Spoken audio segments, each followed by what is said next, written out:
Hello, representatives. My name is Roy Schwiker, and I'm from Concord.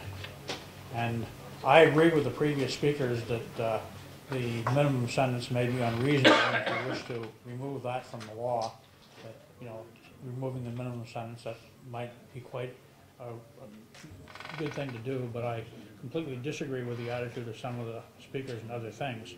I'd like to point out that the way this bill is written, for instance, you can chase people off the property if you own it, but not if your wife owns it, or your company owns it, or your father owns it, or whatever. So, you know, clearly this was put together in a great deal of haste. And the other thing is, I think that use of a firearm can mean a lot of things. I mean, certainly if you've got a gun in your belt, or you're carrying a rifle, you know, that's legal in the state. I don't see how you could object to that.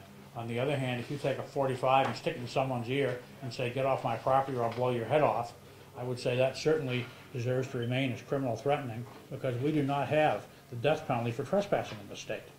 Saying you're going to blow somebody's head off with the indication you might actually do it is completely, you know, out of bounds for what this person has been doing, and it's outrageous. So I don't think you need to have your property posted.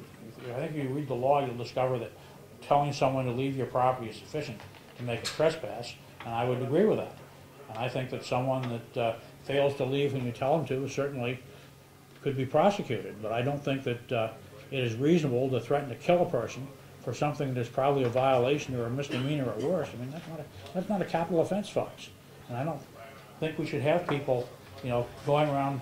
I mean, I went through the NRA gun safety class. You're not supposed to point a gun at something unless you intend to shoot it, whether it's a target or an animal.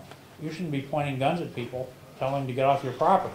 If you have a gun, so that they know that you know, they can't just come in and push over, unless they threaten you personally, and not merely remain on your property. I think that's outrageous to say this is reasonable.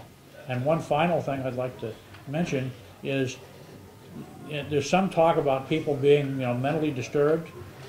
This bill, sir, is just about changing one word from shall to may. And it's on sentencing, on the amendment. The amendment has been introduced. Well, I didn't see the amendment. I'm talking about, this is the analysis that if you're on your own property, you're entitled to an exemption from criminal threatening, and I don't think that should be true. I think that the criminal threatening should remain in effect if someone is, in fact, threatening bodily harm for merely remaining in place. I think that needs to be dealt with by the police. They may wish to come, they may discover this person has got an insulin shock, and that's why they don't feel it's safe for them to leave. There was a woman in Waterville Valley who had Alzheimer's disease. She walked into someone's property. Could that person have shot her if she refused to leave because she had Alzheimer's disease and didn't know where she was? I mean, that's completely disproportional. I think you need to change the minimum sentence, but don't give people the idea they can shoot you for being on their property and being too sick to leave. Thank you. Madam Chair, just for clarification, am I correct in believing that we're talking about the original bill, which would make it permissible for a person to display a firearm, and the bill has been amended to add to that the changes in words and the mandatory sentencing? It's those two parts of the bill, so it's a whole bill we're talking about. Okay, Mr. Schwiker, I think, was on the right track with his testimony. Thank you. Anyone?